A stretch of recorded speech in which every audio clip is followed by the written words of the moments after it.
అందరికీ నమస్కారం. దివికెగిసిన ఉద్యమతార సిపిఐఎం ప్రధాన కార్యదర్శి సీతారాం ఏచూరి గారు నిన్న మధ్యాహ్నం అకాల మరణం చాలా బాధాకరం. ఆయన ఏదైతే ఊపిరితిత్తులకు సంబంధించినటువంటి శ్వాసకోశకు సంబంధించినటువంటి ఇబ్బందులతో గడిచిన కొన్ని రోజులుగా ఢిల్లీలోని ఎయిమ్స్లో వైద్యం పొందుతున్నారు. అయితే నిన్న వైద్యం సహకరించకపోవడంతో నిన్న ఆయన మరణించడం నిజంగా చాలా బాధాకరం. నిజంగా ఒకసారి సీతారాం ఏచూరి గారి యొక్క జీవిత ప్రస్థానం గురించి మనం మాట్లాడుకునేటువంటి ప్రయత్నం చేస్తే, ఈరోజు పదవులు, అధికారం లేకపోతే ఒక అత్యున్నత స్థాయిలో ఉండాలనేటువంటి రాజకీయ నాయకుల తీరు ఏదైతే ఉందో, డబ్బుపై వ్యామోహం కావచ్చు, పదవులపై వ్యామోహం కావచ్చు, వీటన్నిటికీ దూరంగా వాస్తవంగా ఒక రాజకీయ నాయకుడు ఎలా ఉండాలి, ఒక రాజకీయ నాయకుని జీవితం ఎలా ఉండాలి, ప్రజాసేవలకై, ప్రజా ఉద్యమాలకై, ప్రజలు పడుతున్నటువంటి ఇబ్బందులపై పోరాటం చేయడానికి వచ్చినటువంటి ఒక నాయకుని జీవితానికి ఉదాహరణగా ఎవరినైనా చూపించాల్సి వస్తే అది సీతారాం ఏచూరి గారిని చూపించడంలో ఎటువంటి సందేహం లేదు. ఎందుకంటే ఆయన జననం నుంచి మరణం వరకు కూడా నిరంతరం ప్రజల కోసం పరితపించాడు. ప్రజల కష్ట సుఖాలలో తాను పాల్గొన్నాడు. కష్ట సుఖాలను తీర్చడానికి తన వంతు కృషి చేశాడు. తన యొక్క జీవన ప్రస్థానం ఏదైతే ఉందో, పుట్టింది చెన్నై అయినప్పటికీ తన యొక్క కుటుంబ నేపథ్యం కాకినాడకు సంబంధించినటువంటి గడిచిన తన పూర్వీకుల కుటుంబ నేపథ్యం ఉంది. ఆ తరువాత ఆయన కుటుంబం కావచ్చు, ఆయన కావచ్చు, తన ఉన్నత విద్య కావచ్చు, తన జీవిత ప్రస్థానం కావచ్చు, పూర్తిగా హైదరాబాద్ నగర కేంద్రంగానే కొనసాగింది.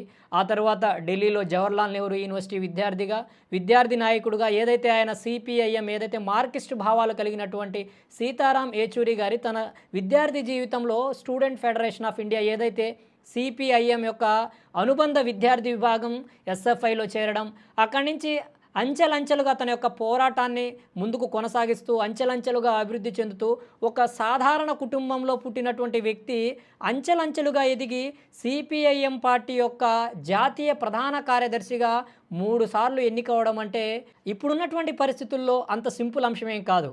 ఆయన అలా తన జీవిత ప్రస్థానాన్ని మెట్టు కూర్చుకుంటూ ఏదైతే గ్రౌండ్ లెవెల్ నుంచి అత్యున్నత స్థాయికి చేరగలిగాడంటే కేవలం ఆయన పడ్డటువంటి తపన, ఆయన చేసినటువంటి పోరాట పటిమ మాత్రమే. అదేనే దేశంలో సంకీర్ణ ప్రభుత్వాల ఏర్పాటులో ఆయన ఒక ప్రత్యేకమైనటువంటి కృషి ఉంది. సంకీర్ణ ప్రభుత్వాల్లో ఆయన అనేక విశేష కృషిని కూడా చేసి ఉన్నారు. అలానే దేశంలో ఎమర్జెన్సీ ఏదైతే అత్యవసర పరిస్థితులు ఉన్నటువంటి సమయంలో కూడా ఆనాడు కాంగ్రెస్ ప్రభుత్వానికి వ్యతిరేకంగా పోరాటాలు చేశారు.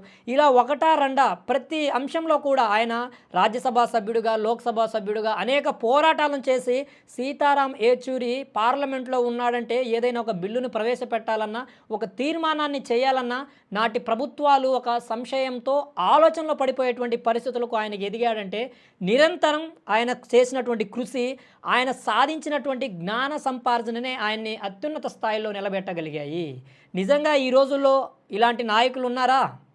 ఒక్కసారి మనం ఆలోచిస్తే ఈ దేశపు చరిత్రలో నిరంతరం ఆర్థికంగా, రాజకీయంగా, సామాజికంగా ఉన్నటువంటి అసమానతలను రూపమాపాలి, ప్రజలందరూ సమానమైనటువంటి జీవితాలను గడపాలి, ప్రజల జీవితాల్లో నిరంతరం ఒక నూతన వెలుగులను నింపాలి, వారు పడుతున్నటువంటి కష్టాల నుంచి వాళ్ళ కడలిని చేర్చాలనేటువంటి తపన ఏదైతే ఉందో సీతారాం ఏచూరి గారిలో, ఇలాంటి పరిస్థితులు ఈరోజు రాజకీయ నాయకుల్లో ఉన్నాయా?